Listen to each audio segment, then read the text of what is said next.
crois que c'est un beau moment que nous avons ensemble aujourd'hui, et peut-être pour une personne,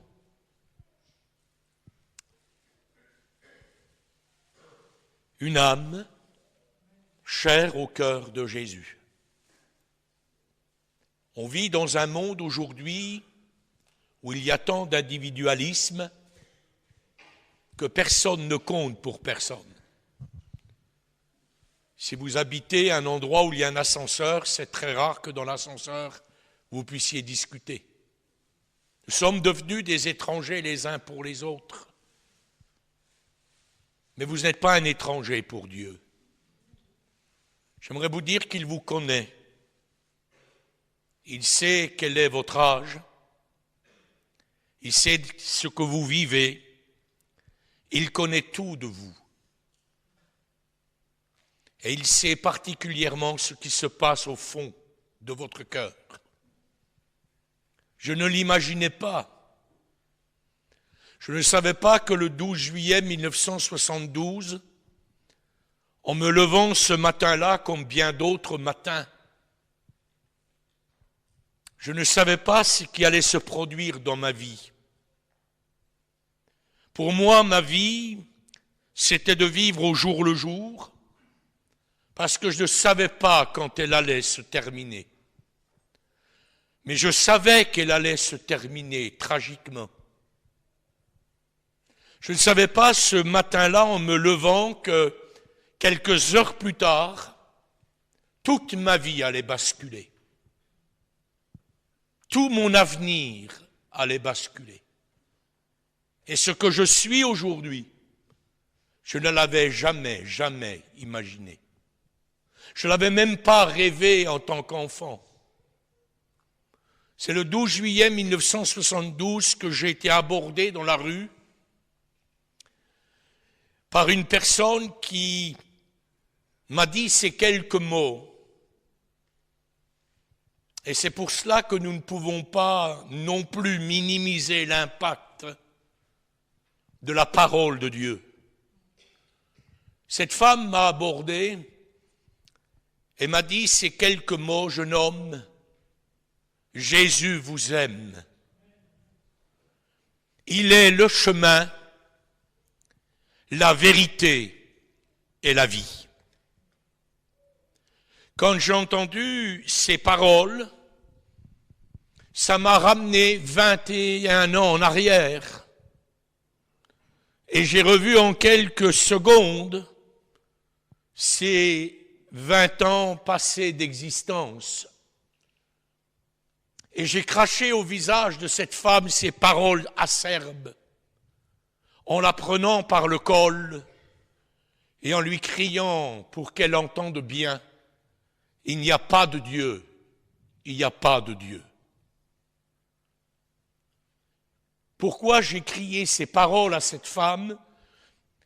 Parce que quand j'étais un petit garçon de 8 ans, un dimanche soir, ma mère me tenait serré contre elle. Elle me criait ces paroles. Il n'y a pas de Dieu. Il n'y a pas de Dieu. Il n'y a pas de Dieu. Elle venait d'apprendre que sa fille, qui est ma sœur, qui avait 3 ans de plus que moi, venait après une embolie de décéder suite à une leucémie.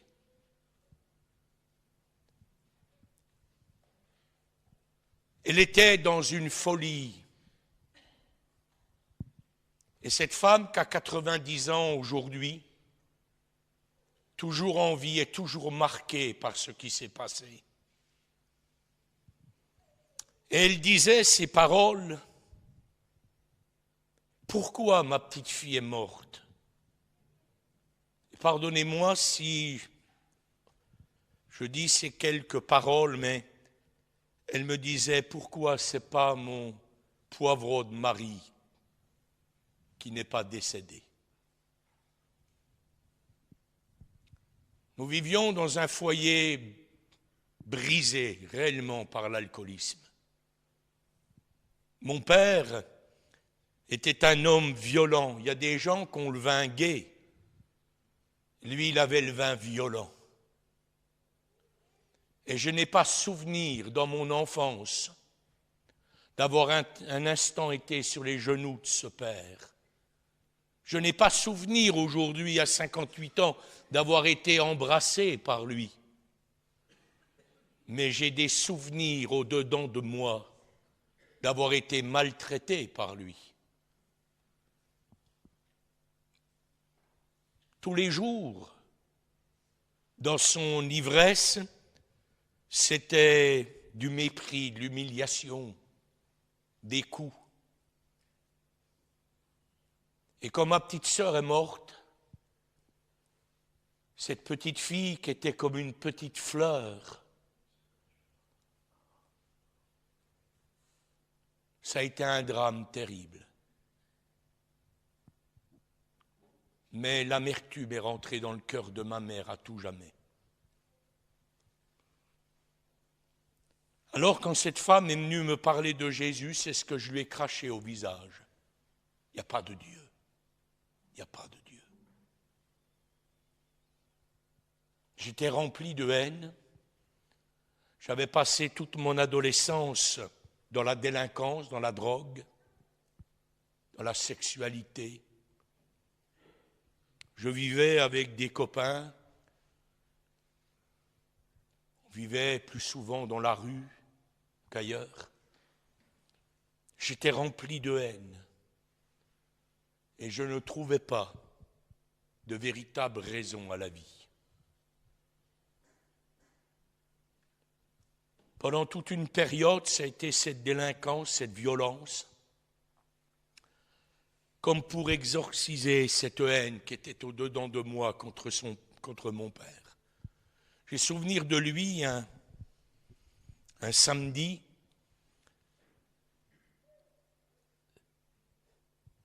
J'avais une grande sœur qui était partie de la maison, un frère qui était en prison. Ma sœur Liliane était au cimetière. J'étais le petit dernier de la maison. Puis ma mère essayait un petit peu de me donner un peu d'amour, de consolation. Puis elle m'avait amené regarder la télévision. Chez le petit cordonnier, on était dans un quartier immigré italien. Elle m'avait amené chez le cordonnier. C'est le seul qui avait la télévision noir et blanc.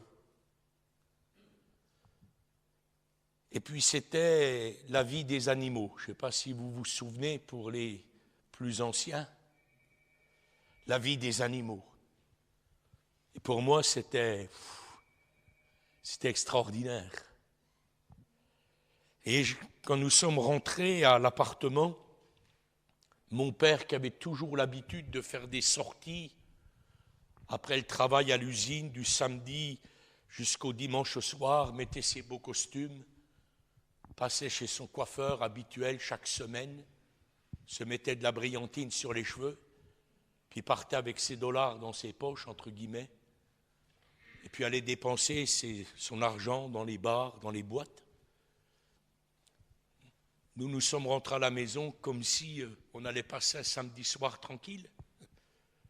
Mais il était là. Il était là sur le palier. Il n'avait pas ses clés. Il était saoul. Et quand nous sommes arrivés en bas de l'escalier, il a commencé à sortir tous les mots orduriers, toute sa collection. Ma mère m'a serré la main. Puis on a gravi cet escalier. Mais avant qu'elle n'arrive à la dernière marche, mon père lui a décoché un coup de pied dans la gorge. On est parti en bas, s'est écroulé sur le sol. Ma mère est restée des mois avec un goitre bleu. Et quand je me suis relevé, j'ai dit un jour, tu payeras. Un jour, tu payeras. Une petite graine de haine était rentrée. Et je peux vous dire qu'elle est devenue un arbre. J'ai haï cet homme tous les jours de ma jeunesse. Et quand j'étais dans la délinquance, Un soir, je suis rentré à la maison, j'avais 17 ans et des poussières, et pour la énième fois, mon père était en train de taper ma mère. Et je lui dis, c'est maintenant, c'est la dernière fois. Nous nous sommes battus comme deux chiens, et j'ai agrippé le cou de mon père sur un morceau de glace, et je l'ai laissé là, dans son sang.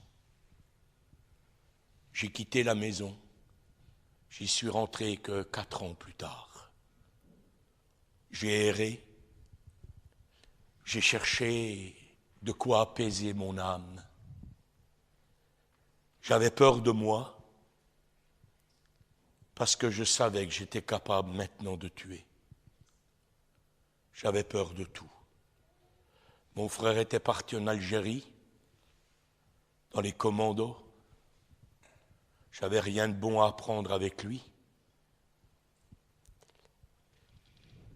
Et c'est à ce moment-là que j'ai basculé de la violence vers un autre monde. Un monde qui pour moi a été un instant comme fabuleux, extraordinaire, comme une véritable réponse, où des milliers de jeunes étaient engagés sur cette route d'un profond renouveau dans le monde. C'était tout le mouvement hippie. Croyez pas que le mouvement hippie, c'était simplement de se faire laisser pousser les cheveux. Il y avait une profonde philosophie derrière. Faites l'amour, pas la guerre. Aimez-vous les uns les autres. Respectez-vous, construisez quelque chose. Et honnêtement, j'y ai cru. J'y ai cru. Et on était des centaines à y croire, des milliers. Et nous avons basculé dans un autre monde, celui de la drogue, celui de l'artificiel, celui où vous êtes pris, vous êtes pire qu'un alcoolique.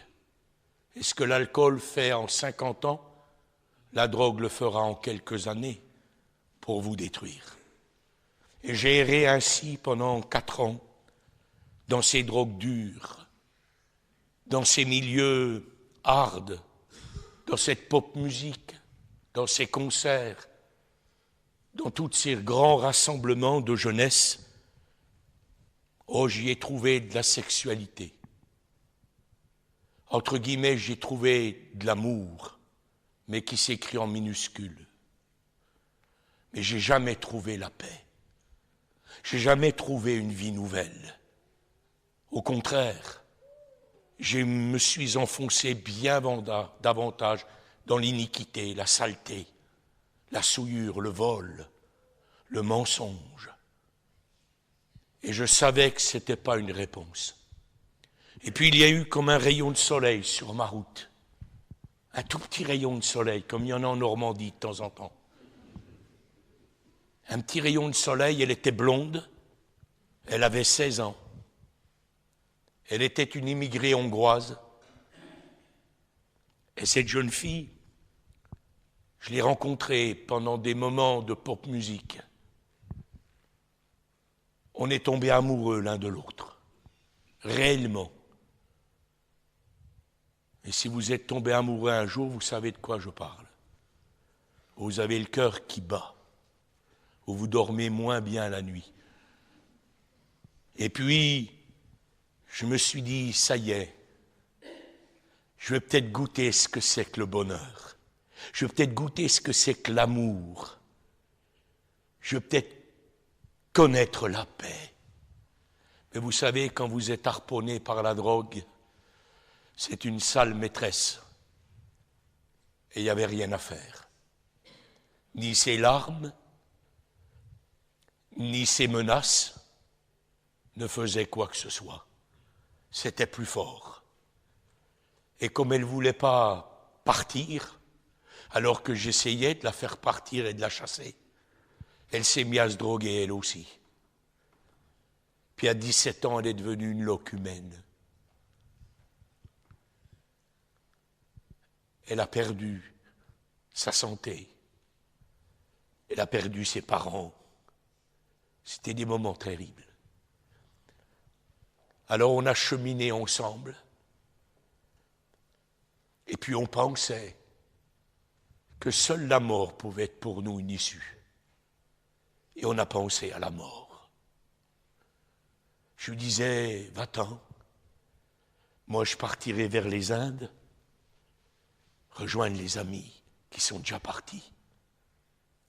Et puis on a décidé de passer un dernier week-end, le dernier. Et on avait rendez-vous à 13h30 dans un bar où on dealait de la drogue. Et quand nous sommes arrivés à ce bar pour se ravitailler pour le week-end, pas de dealer, pas vu. Alors un petit peu exaspéré, je lui ai dit, on va descendre sur la place. Montbéliard, c'est une petite ville. Les usines Peugeot, les ouvriers, l'alcool, mais aussi c'est la frontière suisse, l'Allemagne, la drogue. Et je lui dis, t'inquiète pas, sur la place, on trouvera ce qu'il faut. Et quand nous sommes arrivés sur cette place, c'est là que je suis abordé par cette femme. J'ai des cheveux jusqu'ici. Je suis beaucoup moins beau que je ne suis aujourd'hui. Je tremble de tous mes membres. J'ai du sang qui coule à travers les gencives. J'ai des problèmes cardiaques. Je suis au bout de la course. Et cette femme vient, elle me regarde, elle pleure.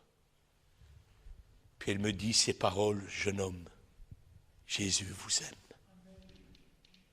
Il est le chemin, il est la vérité, il est la vie. Je l'insulte,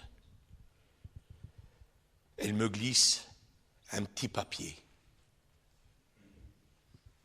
dans un veston kaki, je suis antimilitariste, bien entendu. Ce papier que je retrouverai le mercredi 12 juillet. On est retourné vers le bar, on a trouvé notre dealer, qui lui n'avait pas bougé de place depuis la fin de la matinée, mais que nous n'avions pas vu comme par hasard. On a fait le plein de drogue. Pardonnez-moi, je vous parle un langage un petit peu... On s'est éclaté, défoncé, tout ce qu'on pouvait faire. On a empilé les disques les uns sur les autres. On a écouté cette musique. Je ne sais même pas quand Elisabeth est partie. Mais moi, je suis redescendu le mercredi. Et, en fouillant dans mon kaki, j'ai trouvé le petit mot.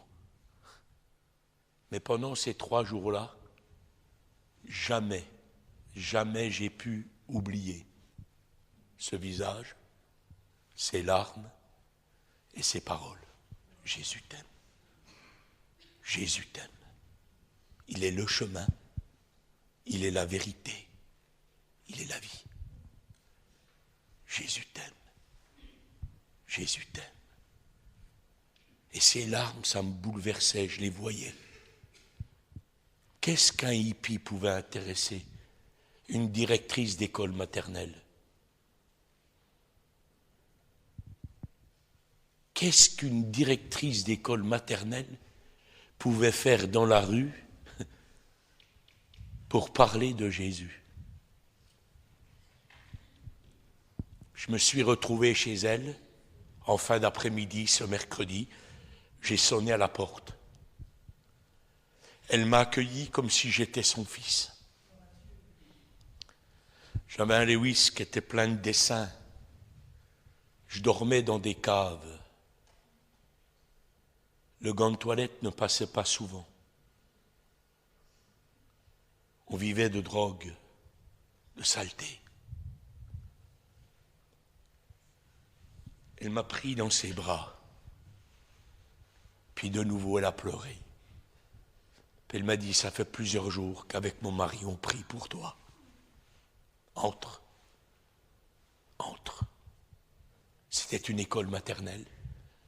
Elle en était la directrice. Elle est toujours vivante aujourd'hui. Vous pouvez lui téléphoner ce soir si vous voulez. Et Madame Richard nous a accueillis dans sa cuisine. Elle a été intelligente. Le Saint-Esprit est intelligent. Elle a pris une toute petite boîte, je ne sais pas si c'est une vieille boîte de thon ou j'en sais rien, mais elle a mis une petite boîte devant moi, puis elle m'a dit, tu peux fumer autant que tu veux. Elle est intelligente, parce que si je ne fumais pas, je ne restais pas. Alors j'ai posé mes cigarettes, bien chargées, puis j'ai fumé. Mais elle m'a parlé de Jésus. Elle m'a parlé de Jésus. Moi, je croyais que Jésus, il était habillé tout en noir, qu'il avait un petit col blanc, puis qu'il ressemblait à Batman, vous voyez. Moi, je connaissais rien. Chez nous, de Jésus, de Dieu, il y avait que des jurons. Il n'y avait rien. Aucune religion, il n'y avait rien. Et là, elle m'a parlé de Jésus.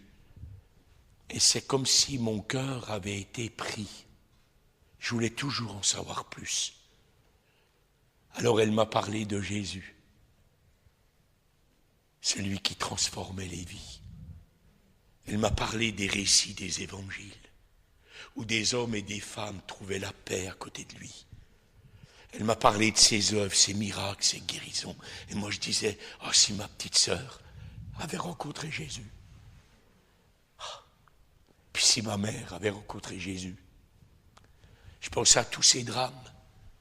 Et puis tranquillement, elle m'a amené jusqu'à Golgotha, jusque sur une colline. Puis elle m'a parlé de la croix, où Jésus avait donné sa vie. Pour moi, qu'il s'était chargé de mes fautes, de mes souillures, de mes péchés, qu'il les avait pris pour que j'en sois débarrassé. Il avait pris ma vieille vie pour en avoir une nouvelle. Il se sacrifiait par amour pour moi, pour que je puisse être réconcilié avec le ciel, avec Dieu. J'avais jamais eu de père. Là, j'ai trouvé un père, un vrai père. Ce soir-là, j'ai donné ma vie à Jésus. J'ai confessé mes péchés. Je ne peux pas vous dire combien de temps ça a duré. Ça a duré longtemps. Ils ont prié pour moi. J'ai senti la puissance dans ma vie. Comme si on me déliait, qu'on enlevait toutes les chaînes, qu'on brisait tous les cadenas. Puis je pleurais, puis je criais, puis je demandais pardon. Puis au fur et à mesure que je le faisais, c'est comme si, et c'était une réalité, la paix descendait. La paix. Et d'un seul coup, il a été devant moi. C'est bouleversant. Et là, j'ai su qu'il était vivant, qu'il était le Christ. Je suis reparti cette nuit-là avec les mêmes cheveux longs, avec les mêmes habits. Et je suis reparti cette nuit-là avec un autre cœur. J'étais léger, mais léger. J'ai regagné ma petite piole. Et le lendemain matin, alors que d'habitude, je prenais tout de suite un joint qui était là sur la petite table. Non. Oh, il y en avait du hashish sur la table. Il y en avait de la poudre sur la table. Mais ce matin-là, quand j'ai ouvert les yeux, il n'y avait qu'un nom qui était là. Jésus.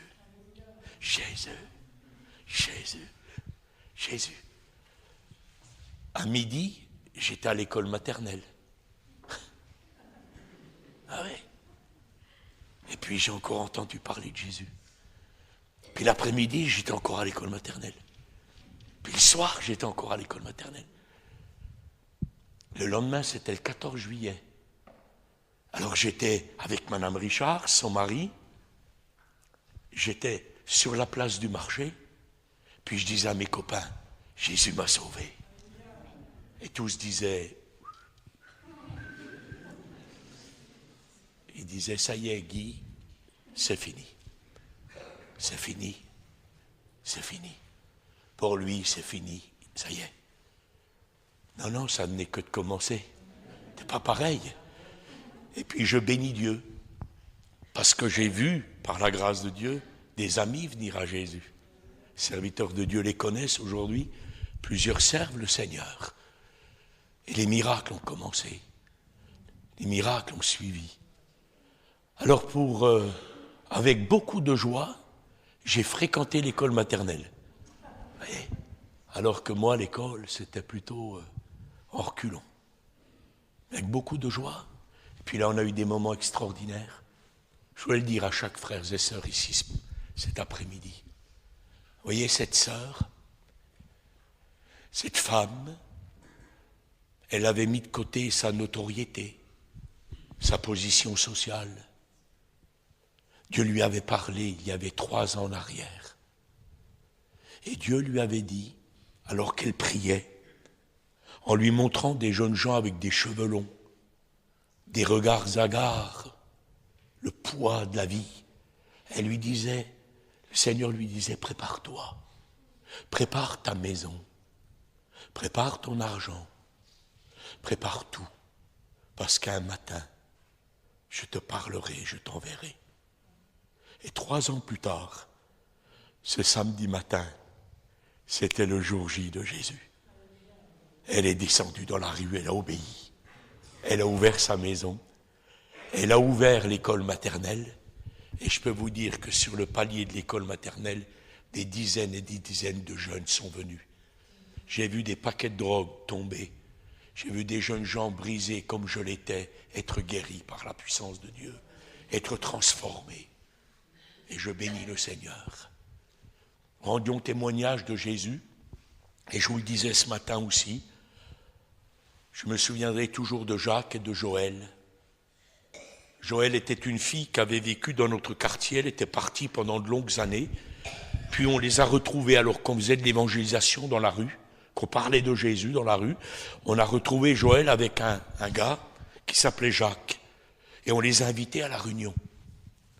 Et ils sont venus à la réunion avec le chien. Vous voyez, on est arrivé à la salle de réunion. Alors il y avait quelques personnes qui disaient « Oh ben quand même, pas les chiens ». Puis le pasteur Alfred Gittnard, qui a été pasteur ici, il a dit « Les chiens avec, laissez-les rentrer ». Alors mes amis, Jacques et Joël, ils sont venus tout devant. Vous êtes tout derrière, mais eux sont venus tout devant. Et lui, il a retiré son vêtement qu'on appelait des moumoutes, plein de poils. Il a posé ça par terre. Le chien est venu s'asseoir. Puis il y a eu la prédication de l'évangile, toute simple, mais réelle, vivante, puissante. Puis Alfred Gittnard et son stagiaire Daniel Cerisier ont invité les gens à venir au salut en Jésus-Christ, à la prière pour les malades. Et alors que des gens s'approchaient, Jacques et Joël se sont levés. Le chien aussi s'est levé. Ils sont venus en imposition des mains, puis le chien était bien dans la file. Bien sûr, ça fait sourire un peu le stagiaire, mais avec beaucoup de foi, ils ont prié le Seigneur. Joël était guéri instantanément de ce qu'on appelle vulgairement une MST. Elle a été guérie par la puissance de Dieu.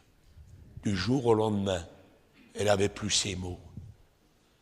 Et Jacques et Joël sont partis et ont vécu pendant plus de 27 ans au Niger, en pays touareg, pour annoncer Jésus-Christ. Le Seigneur est vivant. Il fait des miracles. Alors je vous raconte 2 autres choses rapidement. La jeune fille qui était avec moi, qui est aujourd'hui ma femme, et j'en suis heureux comme tout,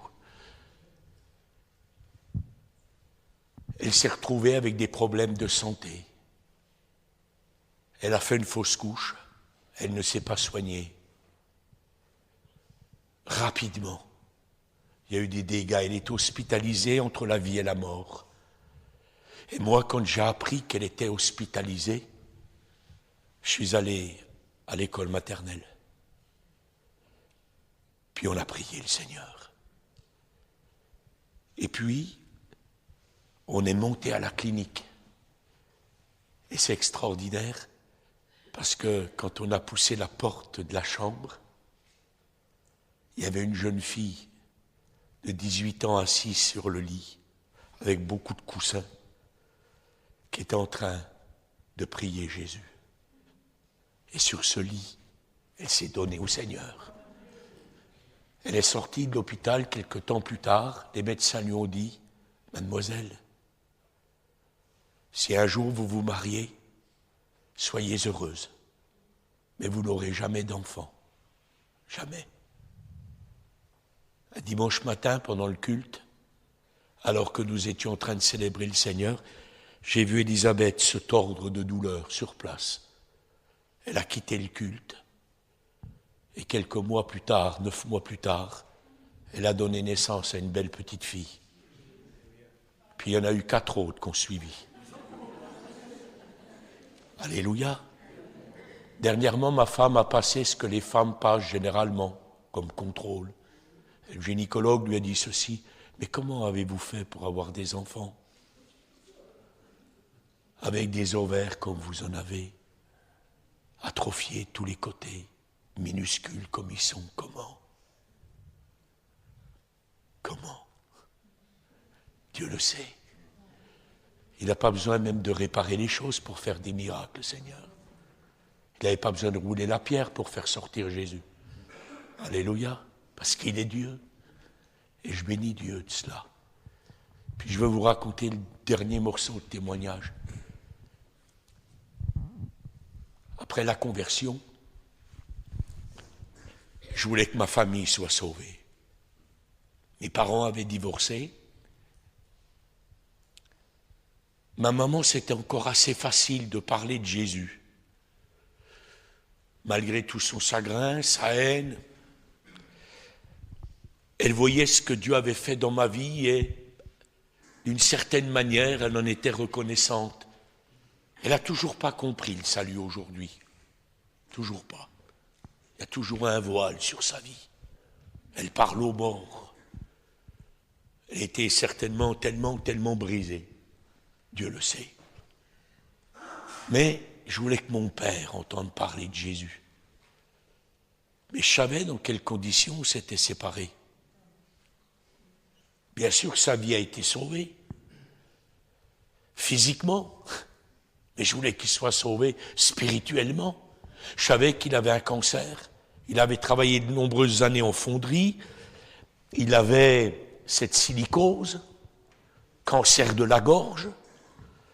Ça ne voulait pas durer viva aeternam. Mais j'avais du mal. J'avais du mal. Et puis, la pensée du pardon est venue, doucement, tranquillement. Si vous ne pardonnez aux hommes, je ne vous pardonnerai pas non plus. Et Dieu me parlait, regarde comme je t'ai pardonné. Pourquoi tu ne lui pardonnes pas? Ça a duré 2 ans la bagarre, là-dedans. Là-dedans. Dès que je pensais à lui, je voyais toutes ces années de brisement, ces coups, ces violences, ces rejets, ces haines. Vous voyez toute cette misère qui nous entourait, j'avais vraiment du mal. Alors je demandais à Dieu de m'aider. Puis un jour j'ai dit oui, Seigneur, je le ferai. Aide-moi. Et puis le jour est venu où j'ai pu aller à la maison. Et puis je me suis réconcilié avec mon père. Je lui ai demandé pardon pour ce que je lui avais fait. Puis je lui ai pardonné le mal qu'il m'a fait. Puis je lui ai dit. Et puis je bénis Dieu parce que ma femme m'a dit, invite-le à manger. Dis-lui qu'il vienne 1 fois par semaine à la maison. Ça fait rien s'il est ivre, ça fait rien. Il faut qu'il soit sauvé. Et mon père est venu une fois par semaine, chaque vendredi. Il venait à la maison. Il a pu voir grandir ses 2 petits-enfants. Puis je bénis Dieu. Parce que le pasteur Alfred Gittner, après, a fait un travail formidable avec lui. Moi, je suis parti pasteur en France. Et il est rentré dans cet institut de cancérologie. Mais M. Gittner, ce pasteur, est allé le voir pratiquement tous les jours pour passer quelques minutes avec lui. Et pendant 3 mois, il l'a assisté et il l'a conduit au Seigneur. Et je bénis Dieu parce que la réconciliation avait pu avoir lieu avec moi, mais avoir lieu avec le Seigneur. Et ainsi, toute notre vie fut changée, transformée. Moi, je puis dire cet après-midi, il est vivant. Il est vivant. Alléluia. Et il est celui qui est capable réellement de transformer toute notre vie. Vous pouvez supporter quelques instants encore? Oui. J'aimerais juste partager avec vous une pensée qui est sur mon cœur. Et puis on priera le Seigneur. Et je sais que la parole de Dieu est vivante, agissante. Moi, elle m'a poursuivi pendant 3 jours. Un seul verset. Et il m'a amené au pied du Maître, de celui qui a la parole vivante. Et je relisais ça il y a quelque temps, dans le livre de la Genèse, l'histoire d'un garçon. Et ça peut être ton histoire. Ça a été une partie de la mienne. C'est l'histoire d'un garçon qui s'appelle Ismaël. Dans Genèse au chapitre 21, il est dit ceci, verset 14, il nous est parlé de son père, Abraham, et la Bible dit ceci, Abraham se leva de bon matin, il prit du pain, une outre d'eau qu'il donna à Agar, et la plaça sur son épaule. Il lui remit aussi l'enfant, et la renvoya. Elle s'en alla, s'égara dans le désert de Beersheba. Quand l'outre d'eau fut épuisée, elle laissa l'enfant sous un des arbrisseaux pour aller s'asseoir vis-à-vis à une portée d'arc, car elle disait que je ne vois pas mourir l'enfant. Elle s'assit donc vis-à-vis de lui et se mit à pleurer. Dieu entendit la voix du garçon. Et l'ange de Dieu appelait Agar du haut du ciel et lui dit, « Qu'as-tu, Agar? Sois sans crainte, car Dieu a entendu la voix du garçon là où il est. Lève-toi, prends le garçon, saisis-le par la main, et je ferai de lui une grande nation. » Dieu lui ouvrit les yeux, elle vit un puits d'eau, elle a rempli l'outre d'eau et fit boire le garçon. Dieu fut avec le garçon qui grandit, habita les déserts, et nous connaissons l'histoire de tout le peuple arabe, celui qui est devenu le prince du désert. Ce que j'aimerais dire quelques instants cet après-midi, c'est ce verset de la Bible où il est écrit « Dieu a entendu le cri de l'enfant. » Dieu a entendu le cri de l'enfant. Et pourtant, cet enfant n'a pas crié de sa bouche. Parce que cet enfant, il était au bout de la course. Il était aux portes de la mort. Mais Dieu a entendu le cri silencieux de son cœur. Il y a des millions de gens qui vivent des drames silencieux. Des millions de gens qui vivent avec des souffrances silencieuses. Des millions de gens qui mènent une vie de désespoir silencieux. Le cri étouffé, caché au plus profond de leur cœur. Une souffrance qui ne franchit jamais la porte de leurs lèvres et qui sont enfermés ainsi dans des drames terribles. La Bible nous dit, Dieu entend le cri d'un malheureux. Il l'entend, il intervient, il le sauve. Et c'est ce qu'il a fait ici pour Ismaël. C'est ce qu'il a fait pour moi. Toute ma vie, ma jeunesse était un cri silencieux.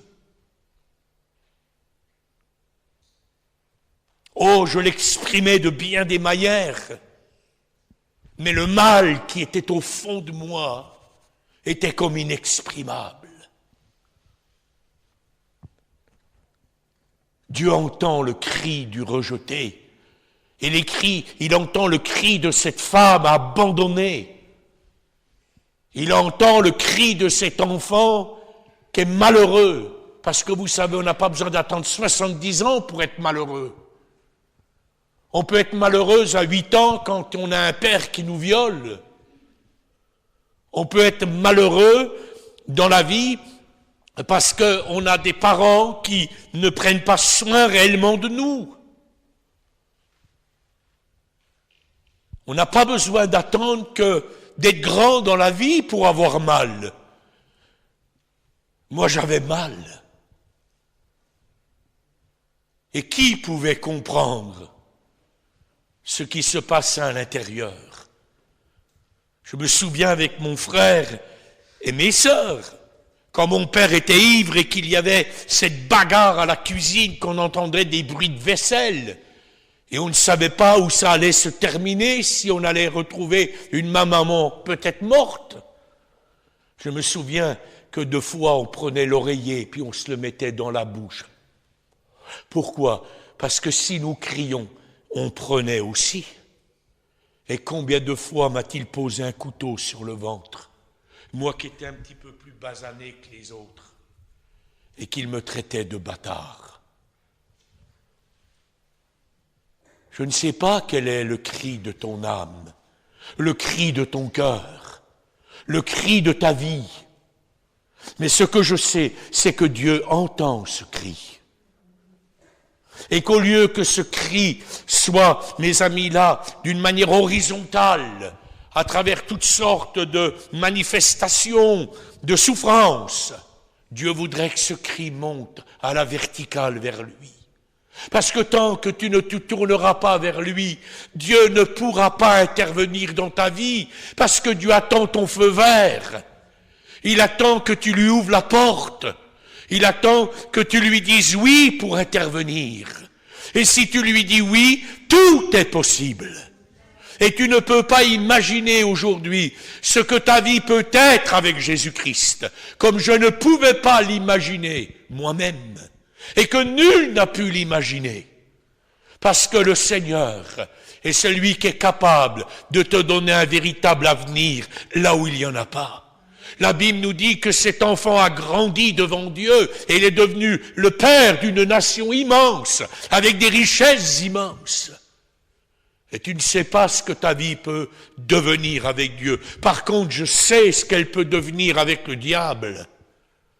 Parce que la Bible nous dit que celui qui est le père de la souffrance, celui qui manie la souffrance, celui qui pousse les gens à la souffrance, les pousse aussi à la destruction. Mais que Dieu soit béni. Si tu tournes vers lui tes regards, si tu tournes vers lui ta prière, si de tout ton cœur tu viens vers lui, et il ne restera pas impassible comme il te semble qu'il l'est, parce que mon Dieu à moi ne ressemble pas à des statues, qu'ont une poitrine mais qu'ont rien dedans, qu'ont des yeux mais qui ne voient pas, des oreilles et qui n'entendent pas. Dieu entend le cri du malheureux quand il se tourne vers lui. Cet enfant, mes amis, il est au bord de la mort. Sa mère ne veut même pas être à ses côtés pour l'assister dans ses derniers moments. Elle se détourne de lui parce que c'est un moment si terrible. Il n'y a plus d'espoir. Mais le ciel va s'ouvrir. l'avenir va descendre. Dieu intervient parce qu'il entend le cri silencieux. Que de gens, mes amis, aujourd'hui moissonnent les erreurs des adultes, parce que Ismaël, c'est l'erreur des adultes. Combien de gens n'ont rien demandé en venant au monde? Est-ce que j'avais souhaité que mon père soit alcoolique et violent? Nous ne pouvons rien choisir en venant dans ce monde. Tout nous est imposé. Que pouvons-nous faire? Et ici, Ismaël moissonne l'erreur des adultes. Ismaël, c'est l'enfant d'une rivalité de deux femmes. Agar, une servante, et Sarah, la patronne. Sarah ne peut pas avoir d'enfant, alors, par une espèce de manège, elle va encourager son mari d'aller vers Agar, la servante. C'était courant dans ce temps-là. Les mères porteuses ne datent pas d'aujourd'hui. Mais cet enfant n'est pas l'enfant de Sarah. Elle ne l'a pas porté dans son sein. Ce n'est que l'enfant qui lui redonne, entre guillemets, une certaine dignité, une certaine gloire. Combien de parents ont des enfants pour leur gloire? Combien de parents tiennent en otage leurs enfants pour qu'ils soient la gloire de papa? Demandez à n'importe qui. Qu'est-ce que vous voulez qu'il fasse plus tard, votre enfant? Je voudrais bien qu'il soit... Ben oui. Lui, c'était l'enfant de la rivalité. La parole de Dieu nous dit ici que ce jeune homme, c'était l'enfant de la convoitise. C'était l'enfant de la jalousie, de la division, de la séparation. Quand on regarde ces textes de la Bible, on voit que c'était l'enfant de la maltraitance. La Bible nous dit que Sarah maltraitait Agar et Ismaël. Peut-être tu es un enfant battu. Peut-être tu as vécu la maltraitance. Peut-être que pour toi c'était la DAS. Il y a peut-être quelqu'un ici qui est né sous X. Peut-être que ta mère t'a abandonné comme une de mes belles-sœurs a abandonné sa petite fille devant les marches d'une maison un jour.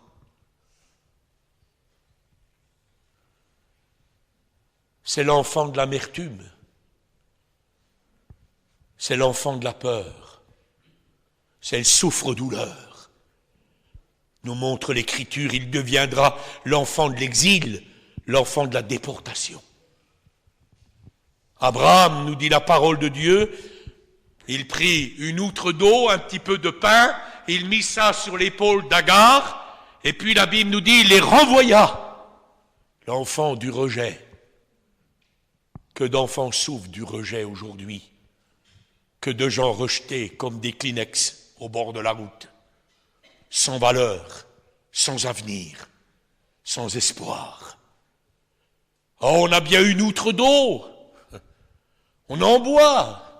Oh, il y a bien les plaisirs de cette terre. On boit quelques bonnes petites gorgées d'eau fraîche. On parcourt le désert de ce monde. On a encore un petit peu d'eau. On a un petit peu d'argent. On a un petit peu de ceci, un petit peu de cela. Mais rapidement, les choses vont en se perdant. Et puis, le drame est là. Plus rien pour se désaltérer, les consolations sont passagères. Et au bout de la course, il y a ce désespoir et cette mort qui est là. Mais que Dieu soit béni. Dieu a entendu le cri de l'enfant. Il a entendu le mien. Et je bénis Dieu de ce qu'il a changé mes cris en chants de louange et d'adoration, de ce qu'il a changé mes plaintes en allégresse. C'est la grâce de Dieu qui me fait chanter. Alléluia. C'est la grâce de Dieu qui me fait vibrer aujourd'hui pour Jésus-Christ, parce que c'est le seul qu'il soit le puits où on peut être désaltéré.